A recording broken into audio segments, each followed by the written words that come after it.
अनीता अलूरीज एक अमरीकी तैराक है। अनीता तैराकी के दौरान तैराकी के अलावा पानी में तजरीदी फ़न का मुज़ाहिरा भी करती हैं। 2022 में वो बीस्ट वर्ल्ड स्विमिंग चैंपियनशिप में हिस्सा ले रही थीं। वो अपने फ़न में माहिर थीं।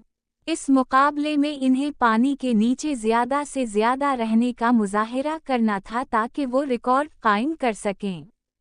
इस सिलसिले में उनकी कोच ने उन पर बहुत मेहनत की थी।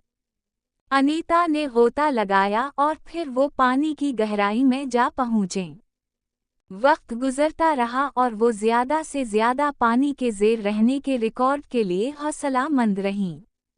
ये वो लम्हा था जब शायकीन ने तालियां बजाना शुरू कर दें। पूरा हाल तालियों से गूंज रहा था। उनके फैन खुशी से सीटियां मार रहे थे। मगर जुओं-जुओं वक्त गुजर रहा था, अनीता की कोच की परेशानी बढ़ती जा रही थी।